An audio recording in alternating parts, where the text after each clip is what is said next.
Alhamdulillah, Rabbil Alamin, wassalatu wassalamu ala asrafil anbiya'i wal mursalin, Sayyidina Muhammadin wa ala alihi wa ashabihi ajmain. Sa dakilang pangalan ng Allah, ang pinakamahabagin, ang pinakamaawain, ang lahat ng papuri ay tanging kay Allah lamang, ang Panginoon ng lahat ng nilikha. Naway ipagkaloob niya ang kapayapaan at pagpapala sa ating mahal na Propeta Muhammad sallallahu alaihi wasallam, sa kanyang pamilya, sa kanyang mga kasamahan at sa lahat ng mga sumusunod sa kanyang landas. Minamahal naming mga guro, iginagalang naming mga ulama, mga magulang, mga panauhin, at higit sa lahat, sa aking kapwa mag-aaral, Assalamualaikum warahmatullahi ta'ala wabarakatuh.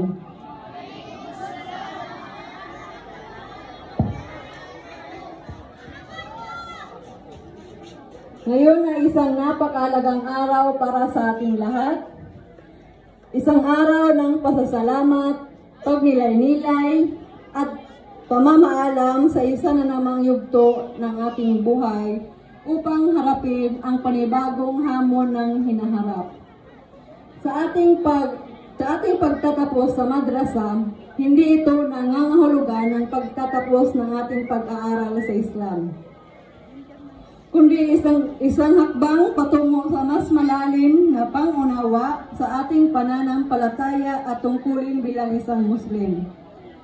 Una sa lahat, taos-puso akong nagpapasalamat sa Allah subhanahu wa ta'ala, sapagkat kung hindi dahil sa kanyang habag at awa, wala tayo dito ngayon. Ang ating tagumpay ngayon ay patunay ng kanyang habag at awa. Sa ating mga guro, maraming salamat sa inyong walang sawang pagtuturo at paggabay sa amin. Hindi lamang kaalaman sa Quran at Hadis ang inyong itinuro, kundi pati na rin ang mabuting asal, disiplina at pagmamahal sa Islam. Hindi namin makakalimutan ang mga aral na inyong itinuro sa amin, at ito ay magiging gabay namin sa pang-araw-araw na buhay. Jazakumullah khairan. Sa aming mga magulang, kayo ang aming unang guro at inspirasyon. Ang inyong sakripisyo, pagsisikap at pagmamahal ang nagtulak sa amin upang magsikap sa aming pag-aaral. Ang bawat luha at pagod ninyo ay hindi masasayang. At ipinapangako namin na ipagpapatuloy namin ang pagiging mabuting mga anak at mabuting Muslim. Sa aking mga kaklase, mga kaibigan, maraming salamat sa ating samahan. Ginawas ako. Sa ating tawanan at sama-samang pag-aaral. Hindi man tayo laging magkakasama sa hinaharap, ang ating alaala at pagkakaibigan ay mananatili sa ating mga puso. Kaya panatilihin natin ang magiging mabuting mga Muslim, saan man tayo dadalhin ng ating mga pangarap. Sa mga tagapamahala ng madrasa, maraming salamat po sa inyong dedikasyon sa pagpapalaganap ng kaalaman at pagpapalakas ng pananampalataya.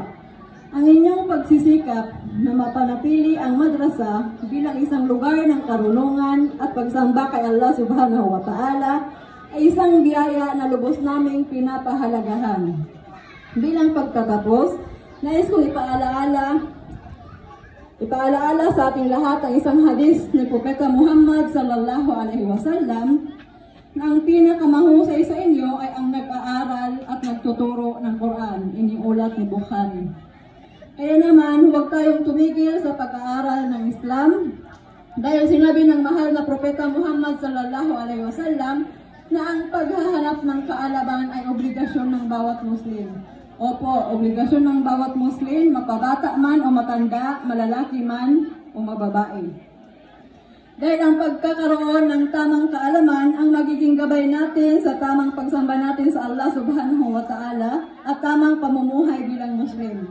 Kaya gamitin natin ang ating kaalaman, hindi lamang para sa ating sarili, kundi para sa ating pamilya, kasamahan, sa ating komunidad at sa buong umma. Huwag natin kalimutan na ang edukasyon ay isang amana at dapat natin itong gamitin sa paraan na ikalulugod ng Allah Subhanahu wa Ta'ala. Mga kapatid sa Islam, magpatuloy tayong magsumikap, hindi lamang para sa mundo ito, kundi para sa ating hinaharap sa akhirah. Huwag tayong magsawa sa paghahanap ng kaalaman, lalo na sa kaalamang maglalapit sa ating kay Allah Subhanahu wa Ta'ala. Muli, maraming salamat sa inyong lahat. Hiling ko ang patuloy na paggabay ng Allah Subhanahu wa Ta'ala sa ating lahat. Jazakumullahu khairan. Wassalamu alaikum warahmatullahi ta'ala wabarakatuh. Masya Allah, takbir! Let us acknowledge the arrival of our director, Sheikh Abdurrahman Kadiraw.